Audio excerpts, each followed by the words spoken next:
नमस्कार दोस्तों, स्वागत है आपका जीएस मंथन पर। आपकी आरओ की तारीख आ गई है, परीक्षा की तारीख आ गई है, जो 31 जनवरी और 1 फरवरी निर्धारित की गई है।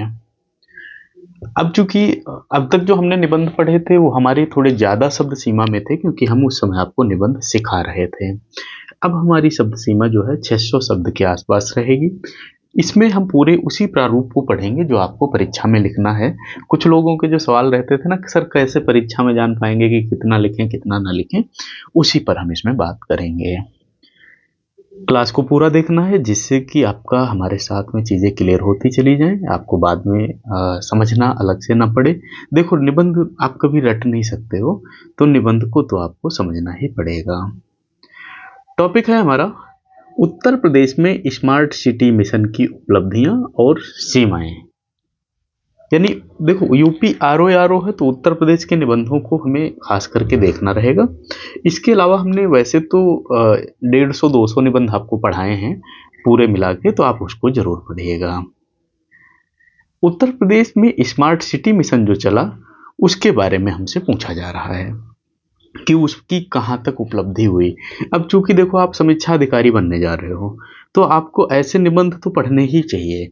आपको अपने प्रदेश के बारे में तो बारीकी से जानना ही चाहिए।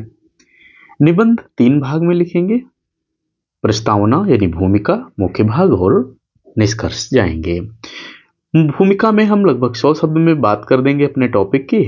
मुख्य भाग हम अपना पूरा लिखेंगे किसमें, पैराग्राफ में।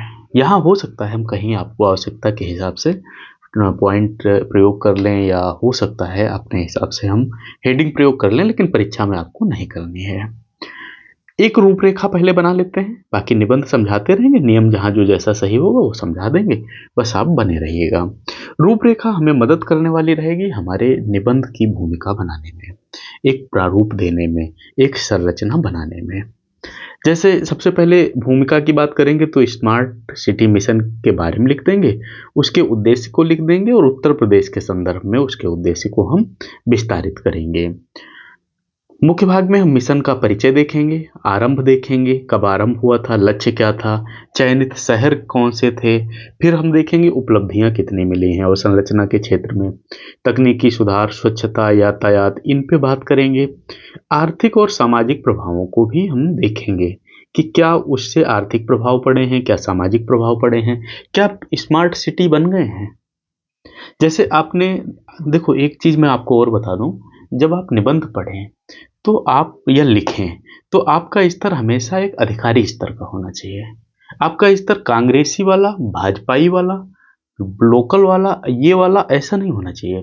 क्योंकि जैसा सोचेंगे वैसा लिखेंगे, जैसा लिखेंगे वैसे दिखेंगे, और जैसे दिखेंगे और जैसे लिखेंगे वैसे बिकेंगे। भाई सीधी सीधी बात है। बिकने का मतलब ये है, आपकी जितनी अच्छे मेंस में नंबर होंगे वैसे ही आपकी रैंक होगी। मतलब समझ गए ना, बिकना और कहीं दहेज थोड़े दिलवा रहे हैं। अब इसमें हम लिखेंगे सीमाएं क्या हैं और चुनौतियां क्या हैं। वित्तीय, तकनीकी, प्रशासनिक और सामाजिक दृष्टि से बात करेंगे। जन सहभागिता और नीति निष्पादन की कमियों पर बात करेंगे। भविष्य की दिशा में हम देखेंगे क्या हो सकता है, और सुधार अगर जरूरत है तो क्या उपाय बनेंगे। फिर निष्कर्ष निकाल लेंगे। निष्कर्ष पूरे निबंध का निचोड़ रहता है। पूरा निबंध देखो, मैं एक बात बताऊं, कहीं ऐसा ना सोचना प्रस्तावना बढ़िया लिख दे, निष्कर्ष बढ़िया लिख दे, मजा आ जाए। नहीं, कुछ नहीं होने वाला। आपको पूरा निबंध बढ़िया लिखना पड़ेगा, क्योंकि आपका एक एक निबंध, एक एक लाइन पढ़ी जाती है। आपकी लाइन आपके निबंध के बाहर नहीं होनी चाहिए। आप जो लिख रहे हैं वो तर्क संगत होना चाहिए, अनुमानता कुछ नहीं होना चाहिए। चलिए शुरू करते हैं। एक सूक्त का प्रयोग कर सकते हैं प्रारंभ में। विकास की असली पहचान ऊंची इमारतें नहीं बल्कि सुलभ सुविधाएं हैं। अब ये बात मान लो कुछ खास हमें लगी तो इन्वर्टेड कामा में लिख देना। भूमिका देखते हैं क्या है। ये भूमिका आप वहां नहीं लिखोगे, आप सीधे निबंध लिखोगे। हम आपको ये बताना चाह रहे हैं कि यहां पर अब हम पहले भूमिका लिखेंगे। भारत सरकार ने 2015 में स्मार्ट सिटी मिशन की शुरुआत इस उद्देश्य से की कि शहरों को तकनीकी रूप से सशक्त, पर्यावरणीय रूप से संतुलित और नागरिक हितैषी बनाया जा सके। उत्तर प्रदेश जो देश का सबसे बड़ा राज्य है, इसमें अग्रणी रहा है। यहाँ 10 से अधिक शहरों को इस मिशन में शामिल किया गया, जैसे लखनऊ, वाराणसी, प्रयागराज, कानपुर, आगरा, झांसी अलीगढ़, सहारनपुर, बरेली और मुरादाबाद, इन शहरों को इसमें शामिल किया गया। एक बात और बता दें, कोई भी निबंध का टॉपिक तभी चुनना जब उसके बारे में आपको ज्ञान हो। जब ज्ञान होगा तो आपको सोचना नहीं पड़ेगा।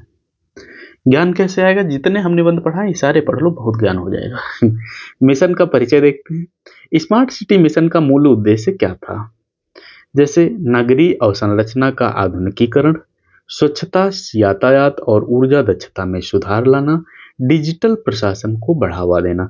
स्मार्ट सिटी का मतलब केवल इतना नहीं था कि एक शहर है उसको बस नया कर दिया, मतलब उसमें हर वर्ग को आगे बढ़ाना है, हर चीज को कहीं न कहीं से नयाकरण देना है, आधुनिकीकरण देना है, हर चीज में, जैसे चाहे स्वच्छता हो, यातायात हो, ऊर्जा हो, दक्षता हो, सब में सुधार लाना है। चारों तरफ से उसको हमें प्रशासन डिजिटल रखना है, तभी तो स्मार्ट सिटी बनेगा। अब ऐसा तो है नहीं कि किसी मतलब गधे को घोड़े खाल पहना दें तो स्मार्ट सिटी हो जाए, ऐसा नहीं है। नागरिक केंद्रित शासन स्थापित करना। उत्तर प्रदेश में यह मिशन स्थानीय निकायों और राज्य सरकार के संयुक्त प्रयास से चलाया गया, जिसमें केंद्र सरकार की आर्थिक सहायता भी रही। अब हम देखते हैं इसमें हमें उपलब्धियां क्या मिली, कितने हम सफल हुए। अवसंरचना सुधार की बात करते हैं तो लखनऊ, कानपुर, वाराणसी में स्मार्ट सड़कों, एलईडी लाइटिंग, अंडरग्राउंड केबलिंग और स्मार्ट ट्रैफिक सिस्टम का विकास हुआ। कई शहरों में एकीकृत कमांड कंट्रोल सेंटर स्थापित हुए हैं जो आपातकालीन सेवाओं की निगरानी करते हैं। यानी अब हमने सबसे पहले क्या बात किया कि इसमें जो चीज़ें अवसंरचना में बनाई गई, अब हम बात करेंगे जो सीधे चीज़ें जैसे डिजिटल प्रशासन में बनाई गई। ई गवर्नेंस हुआ, ऑनलाइन नागरिक सेवा पोर्टल हुआ, सीसीटीवी आधारित सुरक्षा प्रणाली ने प्रशासनिक पारदर्शिता बढ़ाई है। देखो, जब चीजें पारदर्शी होती हैं तो जनता का विश्वास सरकार पे बढ़ता है, उद्योगपतियों का विश्वास सरकार पे बढ़ता है। जब शासन व्यवस्था उत्तम होती है तो उद्योगपति जो होते हैं वह आपके यहाँ कुछ न कुछ अपना निवेश करने का विचार करते हैं, इसलिए भी ये चीजें आवश्यक हैं। फिर हम देखते हैं स्वच्छता और पर्यावरण पर किस प्रकार प्रभाव पड़ता है। प्रयागराज और वाराणसी में ठोस अपशिष्ट प्रबंधन के नए मॉडल लागू हुए हैं। स्मार्ट डस्टबिन और सेंसर आधारित सफाई व्यवस्था शुरू की गई। पर्यटन और सांस्कृतिक पुनर्जीवन में क्या प्रभाव पड़ता है, पर्यटन पर कैसे प्रभाव पड़ता है। आगरा और वाराणसी में स्मार्ट लाइटिंग, घाट सौंदर्यीकरण और डिजिटल गाइड सिस्टम ने पर्यटन को बढ़ावा दिया। देखो, जैसे जिन जिन शहरों में पर्यटन की सुविधाएं, जैसे आगरा है, ताजमहल है, वहाँ पर बनारस है, बाबा की नगरी है ना, तो बहुत सारी ऐसी चीजें हैं, तो वहाँ पर भाई और ज्यादा सौंदर्यीकरण हो गया। अब उस सौंदर्यीकरण से क्या फायदा मिला? जो बाहर के निवेशक आते हैं, बाहर के जो पर्यटक आते हैं, तो उनको वो चीज लुभावनी लगती है, तो वो फिर आएंगे तो आपको आपकी अर्थव्यवस्था मजबूत होगी, आपके होटल में रहेंगे, आपके यहाँ आपकी बस से चलेंगे, उत्तर प्रदेश परिवहन निगम से, उससे चलेंगे, आपके यहाँ खाएंगे, आपके यहाँ हर काम करेंगे, तो आपको इससे पैसा मिलेगा। ऊर्जा दक्षता पर देखते हैं। एलईडी स्ट्रीट लाइट और सोलर रूफटॉप योजनाओं से बिजली की खपत बढ़ी है, इससे कार्बन उत्सर्जन में कमी आई है। जैसे आप एक चीज देखो, एक समय था जब हम 100 वाट का बल्ब इस्तेमाल करते थे, आप सबने किया होगा, आपके घरों में पुराने टाइम में होगा, 100 वाट का बल्ब था। अब एलईडी कितने वाट की आती है? 10 वाट की, है ना। 90 वाट आप यहाँ पर कंज्यूम कर ले गए, यानी कहीं ना कहीं से ऊर्जा दक्षता में भी चीजें सही हुई हैं। एक सूचना दे देते हैं, देखो जैसे हम निबंध पढ़ा रहे हैं, ऐसे मेंस की आंसर राइटिंग चलती है, तो क्लास को यदि पहली बार आप देख रहे हो, अब तक सब्सक्राइब नहीं किया तो जरूर करिएगा, जिससे कि आपकी चीजें विधिवत तैयार होती रहें। अब हम देखते हैं आर्थिक और सामाजिक प्रभाव क्या पड़ते हैं। चूंकि यह 600 शब्दों का निबंध है, इसलिए इसमें ज्यादा शब्द नहीं है। इसमें क्या है, हम आपको अगर अच्छे समझा देंगे। देखो, एक बात बता दें, शब्द चाहे 6 हो चाहे 600 हो, अगर टॉपिक आप समझ गए हो ना, तो मित्र जब वहाँ लिखने बैठोगे तो उस मंथन सर की आवाज़ याद आएगी, यहाँ वो ऐसे पढ़ा रहे थे।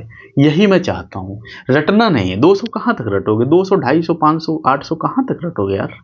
और भी तो विषय हैं, और भी तो पढ़ना है, केवल इतना ही पढ़ के थोड़े काम चल जाएगा। स्मार्ट सिटी मिशन से शहरी रोजगार और निवेश में वृद्धि हुई है। स्टार्टअप्स को डिजिटल आधार मिला है।